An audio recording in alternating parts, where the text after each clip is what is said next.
Qu'est-ce qui s'est passé à Sidi Bouzid le 17 décembre 2010? Un jeune, un peu, pas si jeune que ça, mais jeune dans sa situation sociale, diplômé, chômeur, vivant du commerce informel, Mohamed Bouazizi. Comme des milliers, voire des centaines de milliers d'autres dans le monde, a été arrêté par la police parce que son activité de commerce informel n'était pas légale, etc., etc. On lui a confisqué son matériel, c'est-à-dire sa source unique de vie et de quoi faire vivre sa famille, y compris ses parents. On l'a malmené et on l'a amené à un tel état de nos futurs, d'absence totale de perspective, que, vous le savez, il s'est immolé par le feu. On est donc jusqu'ici, quand ça éclate à Sidi Bouzid le soir, le lendemain et 3 jours qui suivent, dans le processus classique de l'émeute à la suite de la mort d'un jeune. Les autorités françaises et le ministre de la Justice, Michel Alliot-Marie d'ailleurs, ne s'y sont pas trompés, puisqu'ils ont dans un premier temps offert explicitement au gouvernement tunisien une collaboration, étant donné le savoir-faire des autorités françaises dans ce genre de situation. Mais c'est devenu rapidement autre chose. D'abord, ça a pris une extension géographique dans tout le centre tunisien, dans les autres villes du centre tunisien. Bon, jusqu'ici, ça se ressemble. Ça prend de l'ampleur, comme en France, en Grèce, etc. Et puis, d'autres sont venus se joindre. Là, ça devient autre chose. C'est-à-dire que ce n'est pas simplement les jeunes persécutés qui se révoltent, c'est d'autres jeunes, éventuellement moins persécutés, qui se joignent à eux, qui se joignent à cette jeunesse urbaine, puis d'autres générations. Et on est passé de jeunes persécutés par la police à tout un peuple qui se dit au fond, on est tous maltraités par cet État-là. Et que si nous, c'est nous la Tunisie, et eux, ceux qui sont dans l'État tunisien, il faut qu'ils nous obéissent et il faut qu'ils s'en aillent. C'est nous la Tunisie, c'est pas eux. Et c'est comme ça qu'en 4 semaines, même pas, Ben Ali est parti. Voilà. Et là, on est passé d'un phénomène d'émeute à autre chose, parce que cette autre chose a ébranlé l'État, a transformé la nature de l'État. Ça a généré, vous le savez, dans les jours qui ont suivi, une contagion en Égypte. Ça a donné, dans des circonstances un peu différentes, mais une logique analogue, avec une jeunesse qui peu à peu a agrégé autour d'elle d'autres jeunesses, puis d'autres générations, a affirmé « c'est nous l'Égypte » et c'est pas Moubarak, et a emporté le morceau. Dans les deux cas, cette affirmation nationale populaire, c'est nous la Tunisie ou c'est nous l'Égypte, a conduit à un événement tout à fait essentiel dans la réussite de l'affaire, c'est que l'armée est passée du côté des manifestants. Voilà. Là où elle ne l'a pas fait, vous le savez, ça s'est passé de façon très difficile, voire c'est pas fini. Alors, commence ainsi un cycle qu'on peut appeler la génération des places. C'est-à-dire que l'occupation des places, là vous avez la place Tahrir, la mise en visibilité, si possible pacifique, sinon tant pis, ils se défendent, mais la mise en visibilité de ce peuple nié par l'état de la mondialisation, non pris en compte, stigmatisé quand c'est possible, divisé quand c'est possible, ce peuple qui dit ensemble, voilà, nous sommes, voilà, c'est nous le peuple, et nous sommes là, et on se montre. Et on se montre en direct, parce qu'on n'a pas besoin de représentants pour ça. C'est une présentation, ce n'est pas une représentation. C'est ce mode opératoire-là que j'appelle, qui ne va pas toucher, je vous en reparlerai hein, du Sénégal, mais qui ne va pas toucher que des dictatures. C'est ce mode opératoire-là qui va être pris en compte, qui va faire contagion de façon paradoxale dans des pays qui ne connaissent pas de dictature, qui ne connaissent pas cette répression, qui connaissent des régimes de représentation électorale et qui nous montrent par l'occupation de la Puerta del Sol à partir de l'été 2011, puis à l'automne les occupations aux États-Unis et toutes celles qui ont eu lieu partout dans le monde avec le mouvement Occupy, ça nous montre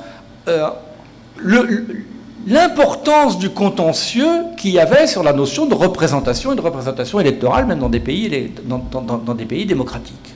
Voilà.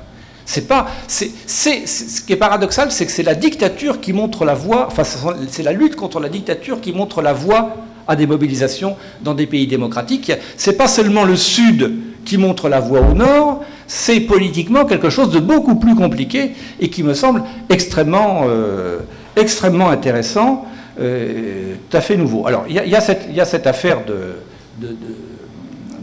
d'affirmation nationale qu'on trouve aussi au Sénégal, sur lequel je vous en dirai deux mots.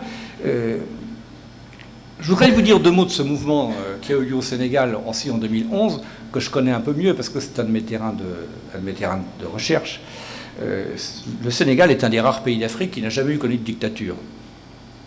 Passer de la colonisation au régime parlementaire, et alors ce sont des spécialistes du régime parlementaire. Vous mettez deux Sénégalais ensemble dans un café, vous leur demandez de parler des élections, vous venez les rechercher le lendemain matin. Voilà, c'est un pays de tradition démocratique et parlementaire extraordinaire. Or, là, il y a une jeunesse qui fait plus de 50% du pays.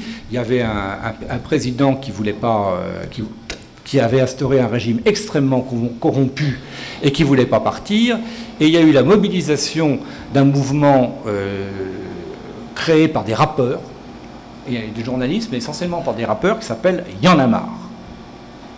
Ce mouvement Y'en a marre, comme les indignés espagnols, ce sont des gens qui ont suivi, mais qui suivaient à l'heure près. Enfin, moi j'étais avec eux en février 2011, ce qui se passait en Égypte, est-ce qu'on est capable de faire pareil, quoi, voilà. Ils ont décidé de se mêler de la politique, de se mêler des élections, de se mêler du pouvoir dans leur pays, mais à l'instar des jeunes Tunisiens, à l'instar des jeunes Égyptiens, à l'instar des indignés espagnols, sans se donner comme objectif la prise du pouvoir. Voilà. Le dernier point nouveau, mais me semble-t-il essentiel, de cette année 2011, c'est que la voie ouverte par des révolutions, entre guillemets, réussies, c'est une figure de l'intervention populaire dans les affaires du pays et dans les affaires de l'État, qui abandonne ce paradigme qui nous a servi pendant 2 siècles majoritairement, qui est que pour régler les problèmes, il faut prendre le pouvoir.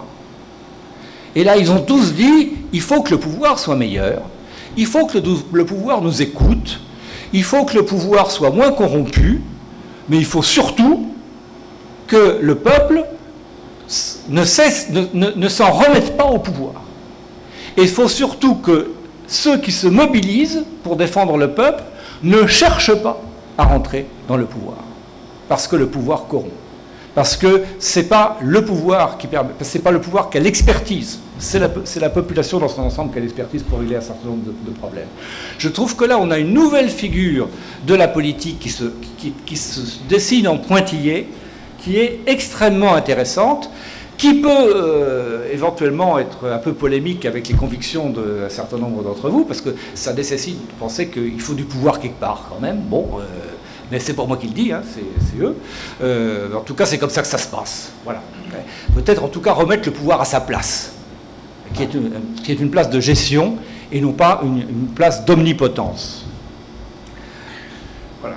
Alors, vous voyez là l'effet de résonance, puisque en juin 2011, j'étais à Dakar, il y avait eu des émeutes sur les questions électorales, justement, et la presse sénégalaise avait titré sur la transformation de la place Soweto en place Tahrir. Et ils ont réussi, hein, ils avaient réussi à faire reculer le pouvoir. Alors, dans ce dispositif-là, l'usage d'Internet, l'usage de Facebook, c'est à la fois essentiel comme outil technologique, mais il faut le remettre à sa place aussi. C'est-à-dire, c'est un outil technologique extraordinaire, mais surtout qui a croisé un nouveau dispositif subjectif collectif, qui est celui qu'on connaît aujourd'hui, et qui l'utilise fort bien, mais qui n'a pas tout créé. Voilà. Donc, sur les années qui viennent, je reviens, parce que je vais bientôt m'arrêter, je reviens à mon point de départ, qui était la remise en cause de la légitimité de l'État. Et donc, vous le voyez en cascade, la remise en cause de tout le dispositif intellectuel et pratique de la politique moderne, de la politique représentative à travers les partis, les élections, etc., c'est plus du tout un espace de politisation, beaucoup moins qu'avant en tout cas. Est-ce que cette légitimité des États dans la mondialisation s'est trouvée réglée au bout de 10 ans? Il semble que non. Il semble que la crise financière qui s'est approfondie mette ces États dans des difficultés de légitimité de plus en plus grandes, avec des cas qui sont des cas limites, mais qui ne sont pas des exceptions à la règle, ce sont juste des cas limites, c'est-à-dire l'État qui perd complètement son pouvoir d'État, mais qui risque même de... Il y a un risque de disparition quasiment de l'État en Grèce, avec le rouleau compresseur des marchés financiers. D'une part, ça c'est une extrémité, et l'autre extrémité, l'autre cas limite, c'est la légitimité par la guerre. De ce point de vue-là, dans son aspect dramatique et meurtrier, la logique de la Syrie est aussi une logique dans l'air du temps, et pas seulement une logique exceptionnelle, c'est se maintenir au pouvoir par la logique de guerre. Alors, je voulais vous faire partager les réflexions de quelques-uns de mes amis, de mes amis sénégalais à propos de l'État, mais ce n'est pas lui que je vais vous faire entendre. C'est un jeune, c'est un militant de base de ce mouvement Y en a marre dont je vous ai parlé.